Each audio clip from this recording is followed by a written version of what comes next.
نحمد ونصلي على رسول الكريم أما بعد فأعوذ بالله من الشيطان الرجيم بسم الله الرحمن الرحيم عن أبي هريرة رضي الله تعالى عنه قال قال رسول الله صلى الله عليه وسلم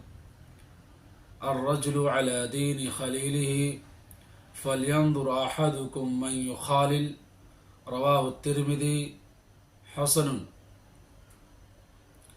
ابو ہریرہ رضی اللہ تعالی عنہ بیان کرتے ہیں کہ اللہ کے رسول صلی اللہ علیہ وسلم نے فرمایا آدمی اپنے دوست کے دین پر ہوتا ہے، لہذا ہر آدمی کو سوچنا چاہیے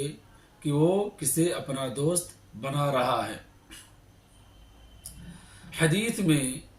اس بات کا بیان ہے کہ انسان وہی طور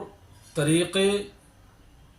اور طرز زندگی اختیار کرتا ہے جو اس کے ساتھی کے ہوتے ہیں۔ چنانچہ دین و اخلاق کے معاملے میں احتیاط کا تقاضا یہ ہے کہ وہ اس بات میں خوب غور و فکر کرے کہ وہ کس کو اپنا دوست بنا رہا ہے۔ اگر کسی شخص کا دینی و اخلاقی پہلو اسے پسند آئے تو اسے دوست رکھے،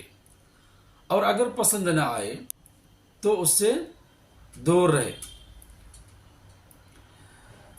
کیونکہ طبیعتیں جو ہوتی ہیں وہ نقال ہوتی ہیں، اور صحبت جو ہوتی ہے وہ اصلاح کرنے والی یا بگاڑنے والی ہوتی ہے۔ اگر کوئی شخص کسی ایسے شخص کے پاس بیٹھتا ہے جس کے اخلاق و کردار صحیح نہیں ہے، جس کے اندر بیڑی، سگریٹ، جوا، شراب، اس طرح کی بہت ساری برائیاں موجود ہیں، تو یہ ساری برائیاں بیٹھنے والا شخص دھیرے دھیرے اختیار کر لیتا ہے، جس کی وجہ سے اس کے اخلاق و کردار صحیح ہونے کے بجائے خراب ہو جائیں گے۔ امام غزالی رحمہ اللہ فرماتے ہیں لالچی آدمی کے ساتھ بیٹھنا اور اس آدمی سے، اس شخص سے میل جول رکھنا لالچ پیدا کرتا ہے، اور اگر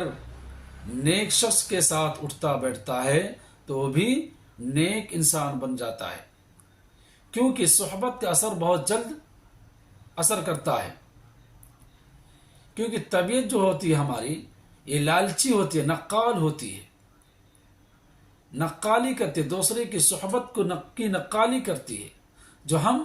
کسی ایسے شخص کے پاس بیٹھتے ہیں جس کے اخلاق و کردار صحیح نہیں ہے، تو ہماری طبیعت کیا ہے، اس کی بری اخلاق کو کیا ہے کہ نقالی کر لیتی ہے، کیچ کرتی ہے،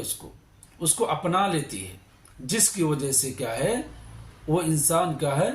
اس کے ساتھ ساتھ برا ہو جاتا ہے۔ اسی طرح سے اگر کوئی انسان کیا ہے کسی نیک انسان کے ساتھ بیٹھتا ہے، کسی انسان نیک انسان کے ساتھ رہتا ہے،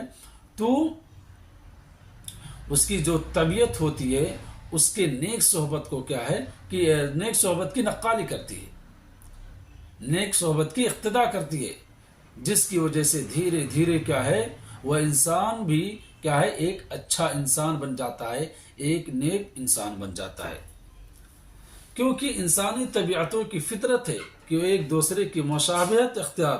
کرتی اور اقتدا کرتی ہے۔ تو اس حدیث کا حاصل کلام یہ ہے، ان تمام باتوں کا حاصل کلام یہ ہے کہ یہ حدیث اس بات کی دلیل ہے کہ انسان کو چاہیے کہ وہ اچھے لوگوں کو دوست بنائے، اسی میں کیا ہے اس کی بھلائی ہے۔